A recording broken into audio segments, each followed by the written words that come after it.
y a une convergence, tout simplement, entre ce que portent les artisans du changement et l'état d'esprit qui est le mien, l'état d'esprit qui est le nôtre, avec cette envie finalement d'inventer la société de demain et sur Nantes d'inventer la ville de demain.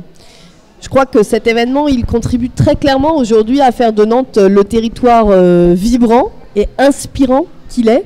Vibrant par le fourmillement des activités, la diversité des parcours, des hommes du public, des femmes du privé, et inversement, ce croisement des regards, je crois qu'il fait partie de cette dimension de vibration. Et puis un territoire inspirant, puisque cette année, pour la première fois, 2 villes, Bordeaux et Toulouse, rejoignent cette aventure. Alors une thématique pour cette 4e édition, placée sous le signe de la liberté, de la créativité et du bien-être. Qu'est-ce que ces mots vous évoquent dans votre quotidien et les responsabilités politiques que vous incarnez? La ville de demain, elle est forcément créative. Elle est créative parce que le monde d'hier est en train de se terminer, celui de demain est tout juste à se dessiner, et donc on est dans ce moment absolument passionnant, absolument enthousiasmant, fait de risques aussi, mais d'abord d'opportunités pour inventer quelque part un chemin original.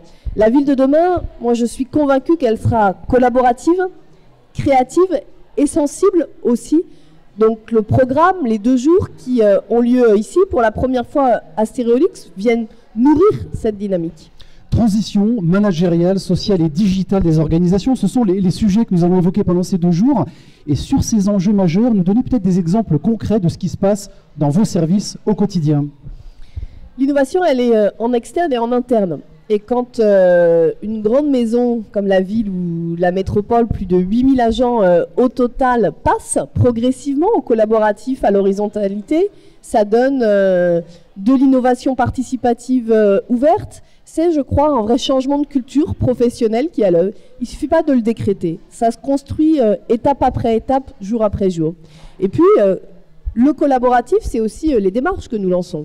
Le grand débat sur la transition énergétique que j'ai souhaité impulser avec ces multiples communautés, la communauté des arpenteurs, la communauté des défricheurs, la communauté des activateurs, c'est bien la preuve que quand on prend les citoyens au sérieux, ils s'engagent avec sérieux, mais aussi avec plaisir, enthousiasme, et c'est cette intelligence collective qu'on va chercher à Nantes. Du temps, de la collaboration, vous le précisez, et de l'audace aussi. Est-ce que ça vous a toujours réussi dans votre carrière de faire partie de ceux qui essaient, qui tentent, qui expérimentent? Vous savez, la devise de Nantes, c'est Nantes favorise ceux qui osent. Et je crois que non seulement ça réussit à Nantes, mais ça réussit aux Nantais, parce que c'est bien ça le sens de notre action. À chaque fois qu'un responsable associatif prend le pas d'essayer de faire les choses un peu autrement, à chaque fois qu'un manager d'entreprise s'interroge sur le modèle de ressources humaines qu'il développe, à chaque fois finalement que des hommes et des femmes remettent en cause les codes établis pour élaborer des nouveaux modèles, oui, je pense que c'est source de promesses. Quand on est fidèle à ses convictions, quand on est fidèle à ses valeurs et quand on sait au service de quel projet cette énergie-là est déployée. Alors justement, peut-être pour terminer, quel est le changement que vous ayez initié depuis le début de votre mandat et dont vous êtes le plus fier? On va parler de changement pendant ces 2 jours. Je crois que c'est le collaboratif.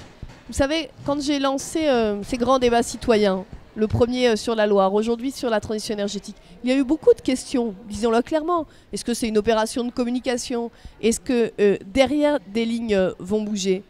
Moi, je crois que c'est dans la durée que la preuve se fait. Quand après le débat sur la Loire, nous avons pris 30 engagements, mais que nous avons dit la participation citoyenne, elle ne s'arrête pas là. Il y a un droit de suite pour les citoyens. Et que pour la première fois dans l'histoire nantaise, on met en place un temps avec les citoyens qui, après la décision, accompagnent la mise en action. Et que ces Nantais me disent leur enthousiasme, leur passion même, à participer à ces démarches-là. Alors je me dis qu'on commence à bouger des lignes.